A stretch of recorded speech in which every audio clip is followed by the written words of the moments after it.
Code Geass, the anime that inspired AOT, Attack on Titan itself. भाई इस anime में ऐसा क्या है जो कि सब लोगों को लगता था कि भाई इसने एओटी को इंस्पायर किया है। देखो अभी तक मैंने एओटी तो नहीं देखी बट मैंने कोड गियास देख के खत्म कर दी and now I kind of know you मैं एओटी पे थोड़ा सा स्पॉइल्ड हूँ, एकदम थोड़ा सा। So that's why I know that Code Geass के अंदर ऐसा एक आखिरी वाला जो इंसिडेंट होता है ना, that is supposedly they are telling that भाई इससे वो लाइक इंस्पायर हुआ है। पता से एनिमे के अंदर डिस्कोड गियास के भाई it was a genuine fun, it was a masterpiece मैं तुम्हें बोलता हूँ। This is easily my top 3। तो कोड गियास का मैं सिंपली थोड़ा बहुत कॉन्सेप्ट समझा देता हूँ दैट क्या है। तो 2010 के अंदर ब्रिटानिया एम्पायर जो है वो जापान के ऊपर अटैक करता है, उसे एक ही मंथ के अंदर कॉन्कर कर लेता है through their new device, through their new like robot तुम इन्हें कह सकते हो। इन्हें स्टार्टिंग में मेरे ख्याल से ग्लास को नाइट्स बोला गया था। तो अगर तुम्हें सिंपल मेका फाइट्स वगैरह पसंद ना तो इसमें बहुत सारी मेका फाइट्स हैं।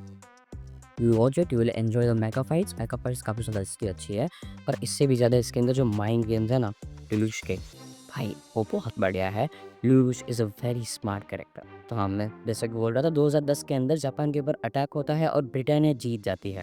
ब्रिटानिया अपने आप में जैसे ब्रिटिश थी वहाँ पे इनके यहाँ पे ब्रिटानिया है, बट अब जापान के ऊपर ब्रिटानिया ने अपना कब्जा कर लिया है और इसके साथ ही ब्रिटानिया का कब्जा अब ओवर 1/3 ऑफ द वर्ल्ड हो चुका है। मतलब ब्रिटानिया 1/3 ऑफ द वर्ल्ड के ऊपर राज करती है।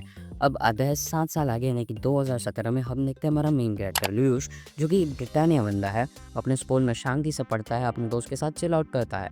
वो बहुत ही ज़्यादा स्मार्ट बंदा है, उसे गेमिंग में थोड़ा बहुत शौक है। ऐसे ही वो एक दिन बाहर होता है और देखता है दैट ट्रक बहुत ज़्यादा स्पीड में जा रही है। वो लोग उसके एग्जैक्ट ही आगे होते हैं और उस ट्रक का एक्सीडेंट हो जाता है। हमें पता लगता है दैट उस ट्रक के पीछे ब्रिटानिया के जो आदमी थे वो लगे हुए थे और उनका जो प्रिंस था ना, जापान का जो वॉइसरॉय था, उसका कोई इंपॉर्टेंट सामान उस ट्रक में था। अब कोई इंपॉर्टेंट सामान क्या है वो तो अभी हमें पता नहीं चलता, बट लू उसे लगता है दैट उसकी वजह से ये एक्सीडेंट हुआ, तो वहाँ पे देखने जाता है दैट बाइक को हर्ट वगैरह तो नहीं हुआ। पर इसी चक्कर में तभी वहाँ पे ब्रिटानिया वाली पुलिस आ जाती है और उस ट्रक वाला अभी भी जिंदा होता है, तो वहाँ से भाग जाता है वो। अब उसी वजह से वो लुलुश जो है वो ट्रक के अंदर ही फंस जाता है। अब अगला क्या होता है दैट ट्रक के अंदर से एक, मैं बहुत ज़्यादा स्किप कर रहा हूँ ताकि मैं सिंपल तो मैं समझा सकूँ। तो ट्रक के अंदर से एक पर्सन निकलता है, इसका नाम है शीश या फिर सीसी, जो भी कहो। इसको ऑल ओवर द एनिमे शीश बोला गया है, so I guess that is what I will call her. तो हाँ, देखो जब शीश बाहर निकलती है तब वो सीधा ही सीधा अपने लुलुश को एक पावर ग्रांट कर देती है जिसका नाम है गियास। हर एक किसी बंदे के पास जो गियास है उसका अलग-अलग गियास रहेगा। अपने लुलुश के पास जो गियास है वो एक बहुत ही सिंपल बट बहुत ही पावरफुल गियास है। इससे वो किसी को भी कुछ भी कहेगा, अगर वो बोल देगा कि भाई तू मर जा, तो बोलेगा यस सर, वो मान देगा वो खुद को।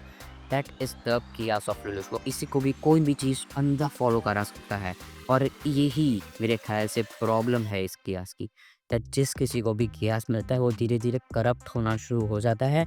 और एक और चीज़ है, कियास का एक काइंड ऑफ कर्स तुम कह सकते हो, दैट जिस किसी के पास कियास है ना, वो हमेशा सोलिडिटी में रहेगा, यानी कि वो हमेशा अकेला रहेगा। तो हाँ, that was the story of code Geass. तो मैं अभी सुनने में जितना लाइक सिंपल लग रहा है ना, उतना सिंपल ये है नहीं। मैं चाहूँ तो अभी मैं तुम्हें एपिसोड 2 में जो एक आध एक्सीलेंट जो हमें देखने को मिलता है लिरिश के द्वारा, वो मैं तुम्हें बता तो सकता हूँ बट बताना चाहता नहीं हूँ क्योंकि भाई that is most probably going to be a shock value. ठीक है? ख़ैर बता ही देता हूँ, कुछ ज़्यादा होने नहीं वाला है। तो लेlouch जो है ना, वो ब्रिटेनिया एम्पायर की तरफ हम रेबेल में खड़ा होने वाला है। अब उसकी तरफ वो रेबेल में खड़ा क्यों हो रहा है? क्योंकि उसे अपना रिवेंज लेना है। उसकी मम्मी जो थी, उसको असैसिनेट कर दिया गया था एंड उसकी बहन जो है नल्ली, उसके लिए वो एक बेटर वर्ल्ड बनाना चाहता है। तो उसके लिए ब्रिटेनिया का क्या कनेक्शन? क्योंकि भाई वो खुद ब्रिटेनिया है और वो खुद अभी उसी से रेबेल करना शुरू करेगा। तो एक्चुअली उसकी जो मम्मी थी, वो वाइफ़ थी the head of Britannia, the king of Britannia. हाँ, मतलब एक ब्रिटेनिया एम्पायर के सबसे जो टॉप पे बैठा है ना, वो लेlouch का बाप है। और उसकी जो माँ थी जब वो मरी तब लेlouch का बाप उसकी तरफ आया भी नहीं था and he didn't even care about her. और वो सोचता है बट अगर इस सारी चीज़ों में नली उसकी बहन जो है वो मिक्सअप हो गई तो उसके लिए भाई बहुत ख़राब वर्ल्ड बनेगा। तो इस सबके सामने रिबेलियन में खड़ा होने वाला है अभी एंड ये रिबेलियन किस हद तक जाएगा, जो चीज़ें रिवील होगी वो ही सबसे ज़्यादा इंटरेस्टिंग पार्ट है और गियास का। जो फाइट है इसकी, जो लाइक इनके फ्रेंड्स के बीच में जो क्वारल एक होगी ना, लाइक तुम सोच लो कि भाई सभी कैरेक्टर जो मेन है वो स्कूल से ही आ रहे हैं, ये सब के सब दोस्त ही है और इन सब के बीच में ये लड़ाई है। हाँ, like that is how it is. और गियास भाई कुछ ऐसा लाइक मुझे बहुत ज़्यादा पसंद आया और ये कुछ ऐसा कर दिखा था जो कि बहुत एनीमे नहीं करके दिखा पाता है। भाई इसकी तो ओरिजिनल कोई मांगा भी नहीं है। Because original is written only for anime. ये एनिमे आई उसके बाद उसकी माँगा बनी थी।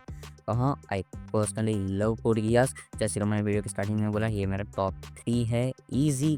ठीक है? तो हाँ, बस आज की इस वीडियो के लिए इतना ही। इस वीडियो का भी गोल मैं 10 लाइक 10 कमेंट रखता हूँ। पता नहीं तुमने पिछली वाली वीडियो का कंप्लीट किया होगा कि नहीं, एक ही दिन हुआ है।